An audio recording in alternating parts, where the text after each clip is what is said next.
ડીસા તાલુકાના જૂના ડીસાથી ઝાબડિયા સુધીનો માર્ગ તાજેતરમાં જ નવો અને વિશાળ બનાવવામાં આવ્યો છે, જેની સારી ગુણવત્તાને કારણે વાહનોની ગતિ બેફામ બની છે, પરંતુ સુરક્ષાના સાધનોના અભાવે આ રોડ હવે ડેન્જર ઝોન સાબિત થઈ રહ્યો છે.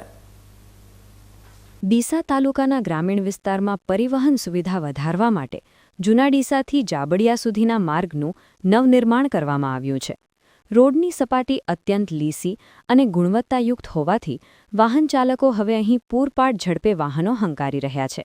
જો કે આ આધુનિક માર્ગ હવે સ્થાનિક રહીશો અને ખાસ કરીને શાળાએ જતા માસૂમ બાળકો માટે જીવનું જોખમ બનીને ઊભો છે. આ વ્યસ્ત માર્ગ પર અંદાજે 3 જેટલી મુખ્ય શાળાઓ આવેલી છે, જ્યાં દરરોજ સેંકડો વિદ્યાર્થીઓ શિક્ષણ મેળવવા માટે અવરજવર કરે છે. નવા બનેલા રોડ પર તંત્ર દ્વારા સુરક્ષાના પાયાના નિયમોનું પાલન કરવામાં આવ્યું નથી. માર્ગ પર હજુ સુધી સફેદ પટ્ટા, વળાંકો પર રિફ્લેક્ટર કે ગતિમર્યાદા દર્શાવતા સાઇનબોર્ડ લગાવવામાં આવ્યા નથી.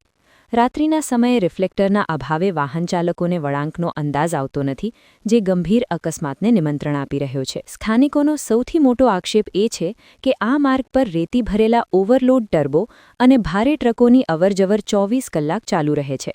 પૂરપાટ ઝડપે દોડતા આ ભારે વાહનોને કારણે રસ્તો ઓળંગતા વિદ્યાર્થીઓ અને રાહદારીઓ હંમેશા ફાળમાં રહે છે. ખાસ કરીને શાળાઓની આસપાસના સંવેદનશીલ વિસ્તારમાં સ્પીડ બ્રેકર એટલે કે બમ્પ ન હોવાને કારણે વાહનોની ગતિ પર કોઈ અંકુશ રહેતો નથી. ગ્રામજનોમાં એવી ભીતિ સેવાઈ રહી છે કે જો વહેલી તકે અહીં બમ્પ અને સાઇનબોર્ડની વ્યવસ્થા કરવામાં નહીં આવે તો કોઈ મોટી જાનહાનિ સર્જાઈ શકે છે. વાલીઓ પણ પોતાના બાળકોને શાળાએ મોકલતી વખતે સતત ચિંતામાં રહે છે. માર્ગ અને મકાન વિભાગ દ્વારા રોડ બનાવવાની કામગીરી પૂર્ણ કરાઈ છે, પરંતુ જનતાની સુરક્ષાના પાસાઓને નજરઅંદાજ કરવામાં આવ્યા છે. હાલમાં આ માર્ગ પર અકસ્માતોની હારમાળા સર્જાય તે પહેલા તંત્ર જાગે તેવી પ્રબળ લોકમાંગ ઉઠી છે. જૂના ડીસા ઝાબડિયા રોડ નવો તાજેતરમાં બન્યો છે. બહુ સારો રોડ બન્યો છે, પરંતુ આ રોડ પર મુખ્ય 3 શાળાઓ આવેલી છે અને આ શાળાઓના બાળકો રોડ પર પસાર થતાં ભયંકર અકસ્માત થવાની સંભાવના છે. તો માર્ગ મકાન વિભાગ તાત્કાલિક આ બ્રેકર બમ્પ મૂકવામાં આવે તો આ છોકરાઓનું ભવિષ્ય અકસ્માતોથી બચી શકે તેવી દેખાઈ આવ્યું છે.